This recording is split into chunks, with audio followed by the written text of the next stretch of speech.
Alright, so we'll talk about the concept of classes. So classes in Java kind of get a little bit of their history from C and C++.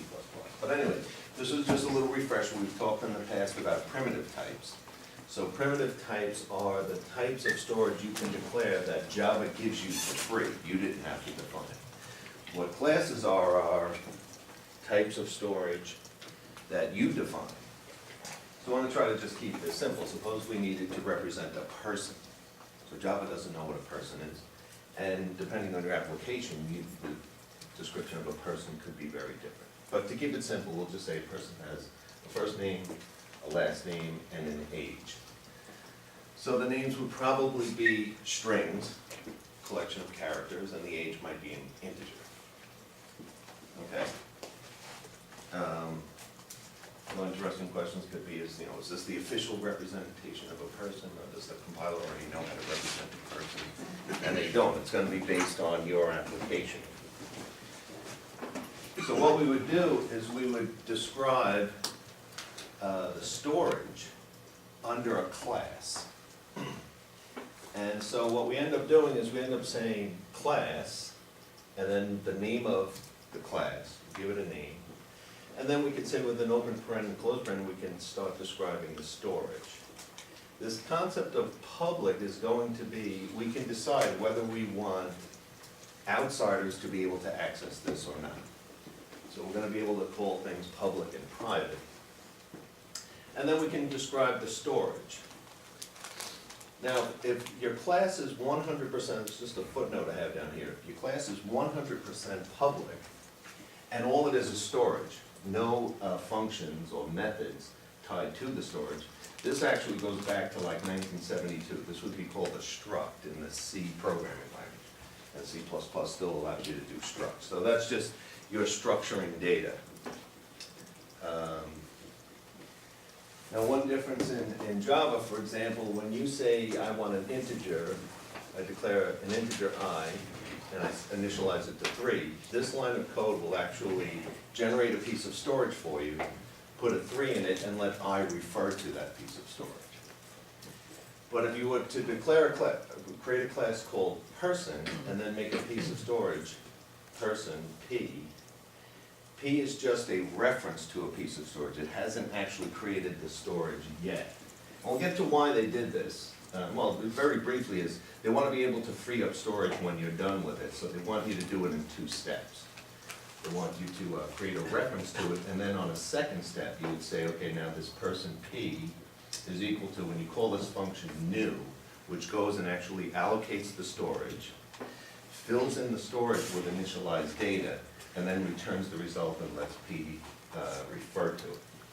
So then you might be thinking, well, the initialized data, if you think about it, what would, so for example, if a person had a first name which is a string, a last name which is a string, and an age, what would it get initialized to if you didn't tell it to initialize to something? So characters we said initialized to, what were they again? Primitive types. Characters were blanks. Right, so the first name and the last name would be blanks, and the age would be 0.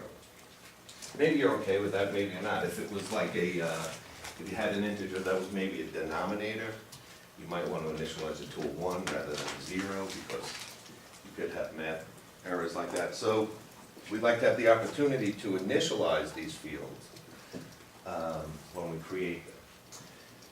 Okay, so now if we wanted to refer to the members of this object, once we create an instance of the class, we consider that piece of storage and the associated functions to it an object. So we say person P equals new person and gets initialized. If these fields were public, then anybody can write to them. We would then refer to the first name as P dot, so it's object P dot, and then this field. And then we could assign it to whatever value we want. So we could assign the first name and the last name. And allowing access would be, allowing these to all be public fields, then anybody can write to them. And we could make them private fields if we wanted to. We could protect these fields by declaring a class private. And actually, Java defaults to private, so if you don't say anything, it will be by default private. So then that would mean these fields cannot be written to. We'll get into who can write to it and who cannot write to it. It ends up being in Java on a package basis. If two pieces of code are in the same package, they can write to the private data fields, but if they're in different packages, you can't. So then the idea is we can make the fields private, and then we would supply methods that would allow us to change these values. So for example, if these were private, and somebody created we had a reference, P, referring to a person, and then some code that is not in the same package as this came along and said, I'd like to change the age to 40. This would actually cause an error. You'd get an error saying you're not allowed to, access that piece of storage. Okay, so how could we access private storage if we were not in the same package as this code? Like I said, we'll talk about packages later on, but if we were in a different package and we don't have the ability to access these pieces of code, how can we read them or write them? And then the creator of the class could add methods that are public, and we could use the methods. So if you wanted to change the age, you would call, let's say the person creating this class added a method called setAge. You give it an integer and it will assign it to the age field. So this method, which is part of the class, has the ability to read and write this storage. But you can't just come in and directly write to them because they've been marked as private. But since this is a public method, you can call this and it will set it for you. So do you see any advantage to doing that as opposed to letting people just write straight to this field, to make them call a method? And I don't actually use it in this example, but. So if we let people write directly to age, as opposed to calling a method, is there something maybe we could do in the method maybe to invalidate, like what are some invalid ages? Like a negative number would be an invalid age, right? So if we let people write directly to here, they could take an age of -5.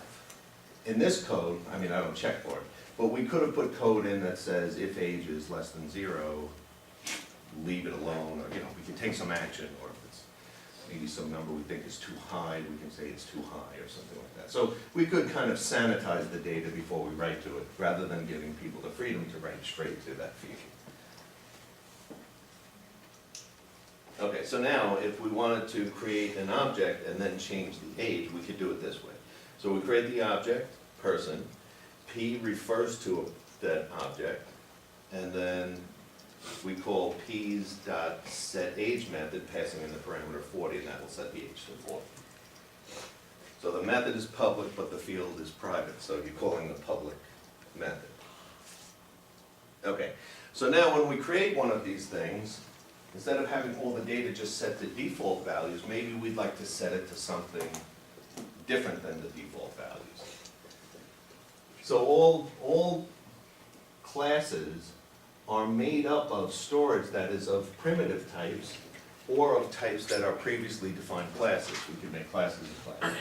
So we're going to have one method that is going to be called the constructor method, meaning when you first create the object, the very first time you create it, a method will be called to initialize stuff.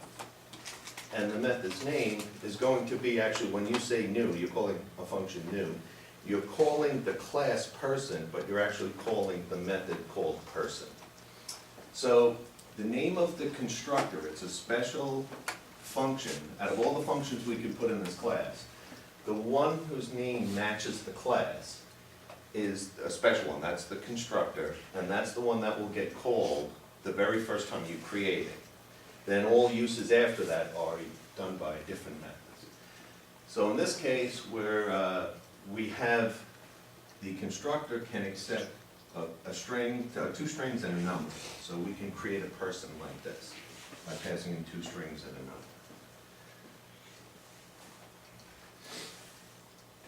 In fact, we could write a number of constructors. We could take one that just takes in an age, and it'll set the age and leave the first name and the last name blank. So we could actually have multiple constructors. And then just depending on how many parameters will pass when it was called, we determine which one gets called. Okay. So yeah, so just it's kind of important to know that out of all the methods, the method whose name matches the class name is the method that gets called when the object is first created. Okay. So now we have the idea that we've defined a class. We defined a class. Then we go out and we randomly make various copies of it, various objects. We can make many, many people. It might be possible that you want to, for example, keep count of how many people you have. Every time you create a person, maybe you want to increment the count. Oh, I created another person. So we might have a variable. So we have like a first name, a last name, and an age. And every single person has a first name, a last name, and an age. Every single object has its own chunk of storage with that data in it. Then we might have another type of variable that not every person gets a copy, but maybe the overall class gets a copy. One variable for the whole class. For example, like person count. So we're not going to have like, each person doesn't have a variable called person count because they're only one person, but we might want to have an inventory for the entire class, how many people are there. So what we do is we use the word static. It's not the greatest word in the world, and it probably comes from static and dynamic. Static meaning not changing, and dynamic meaning changing. So if we hopped around from person to person, this value will not change. First names, last name, and age will change as we hop around. So static variables won't change. So basically what are typically called class variables, but use the word static to define them, so sometimes they're called static variables, sometimes they're called class variables, are on a class level, not on an object level. So for example, now we might change our constructor method to say, fill in the first name, fill in the second name, the last name, fill in the age, and then increment how many people we've created. So every time we create a person, we say to ourselves, we've created another person. And then later on, and then also, we have the regular set age method, and all the methods that come after it. But then later on, we can always ask, how many people do we have, and we'll know the number. So that's the difference between variables that are tied, sometimes what are called instance variables, are tied to each object. And then class variable, there's just one for the entire class.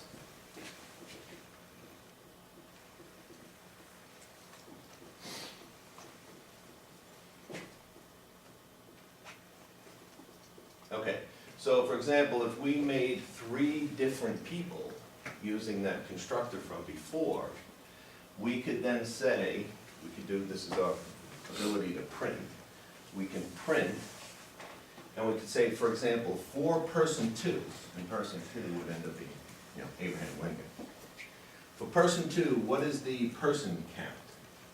Well, person 2, it would output a 3, because basically the data for person 2 is a first name, a last name, an age, and then they all share this person count variable. So technically person 2 has a person count field, it just happens to be a static field. But you can even print it out without even having a particular person in mind. You could just say the class name, not even tied to a variable, not tied to an object. Just say the class name and the variable, and that would also print out. Like I say, so person count is a static variable, meaning it's one for the entire class. Okay, so there's 3 types of variables that are in methods within a class. There are local variables you could declare, like for I equals 1 to something, maybe some loop you have to run through in one of your constructors, and that variable just goes away after the method is over.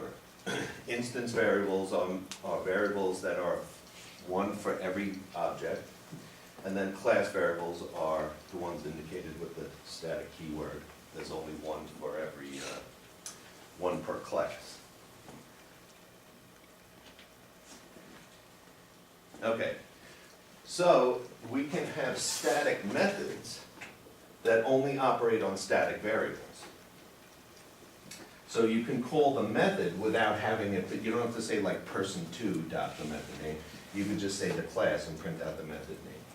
So for example, here's once again, we have our static variable, our person count. We can make this a private variable. So we're counting up how many people we have. Every time an object is created, the person constructor runs, fills in the 3 fields of the object, and then also increments the static or class variable to say we have one more person. And then, since this field is private, nobody can see it unless you happen to be in the same package, but if you're outside the package, we can add in a static method. A static method that's public. So a static method means there's one method for the whole class, not one method per object. One for the whole class. So you could just say the class name. You could say person dot print count, and it will print out the private static variable person count. Yeah, so just to recap, almost all the data, I'm not saying all the data, but almost all the data in a class will be listed as private. That's kind of the whole point behind object-oriented programming, is you don't want people damaging your storage. You give them public methods where they can read and write your storage, and then you put in all the protections to make sure they don't write something that makes no sense, and they only get to see what you want to show them. And then you could offer public methods to display the data or set the data. And then if the data you are displaying is static, you could have a static method, which then obviously couldn't write to any particular field. Like within a static method, you couldn't write to someone's first name because you are calling it on a class. You're not calling it on a particular person. So there's no first name to change. So inside a static method, if you try to change the first name, you get a compiler error saying, oh, this is a static method and you're trying to change object data. You get an error, something like that. Okay, so that's what the point of static methods are. Okay. Then the idea is once you start defining classes, you can now make classes. So classes, as we know, are made up of primitive types, like integers and character strings. But then once you start defining classes, you can then start making classes that are defined with previously defined classes. So you can have a group which is made up of 3 people. Right? These don't have to be primitive types. They could be previously defined people. And then we can have another static variable. We could have made all these private. So these are all by default private. And a static variable called number of groups created. So classes can be composed of other classes. Okay.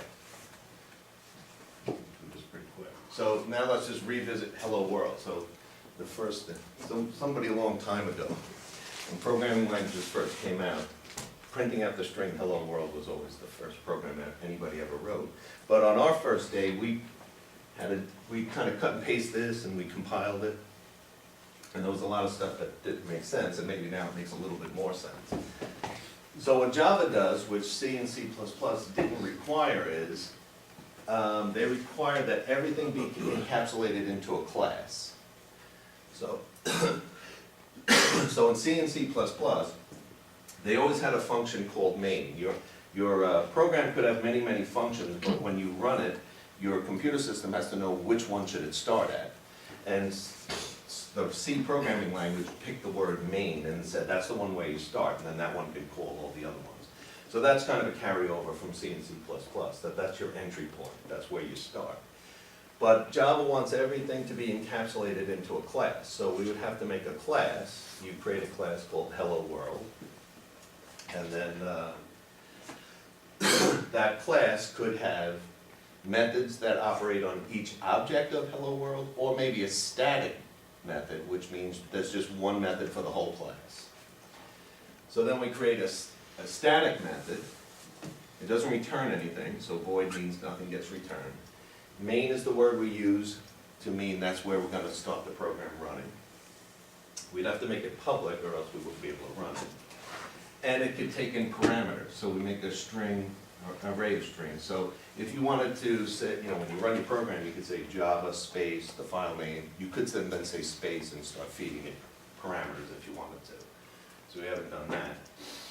And then we wanted to go and print the output.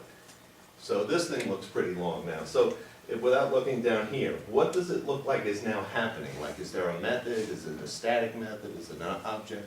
What does this system out print line look like? Well, it kind of looks like, print line looks like a method, right? Because it takes in a parameter. And it looks like it doesn't return anything. Out ends up being a variable. And it ends up, so, you know, just run through this. So, hello world is a class that you created. Main is a public static method of the class, hello world, and it's the entry point for your program, which is a leftover from C and C++. System is a class. Out is a variable of the class system. Out is a static variable. So what would be the reason you could tell out is a static variable? We didn't actually create an object and then say it's the object.out. We just said system.out. So out would be a static variable, and printline would be a void method that runs off of the static out variable. So there's a lot of stuff we had to do just to get to say hello world. And on the first day of class, we didn't want to go over what is public, what is class, what is static, what is void. But so I'm just hoping now that we've covered classes, this program looks like it makes a little more sense. So any questions about this, or I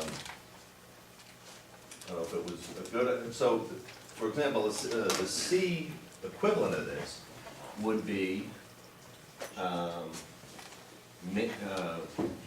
void main open paren close paren open paren printf hello world, and you're done. No classes, no nothing. So C and C, so the C programming language was all the storage is public and all the code that runs on the storage is all public. Everything was public.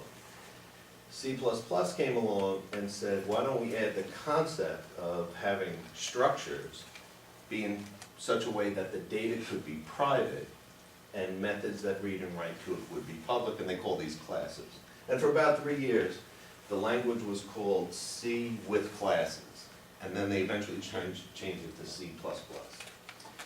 So C++ is a language where it's like C, but you have the option to use classes. And when Java came along, they said they took the option away. They require that everything be put in a class.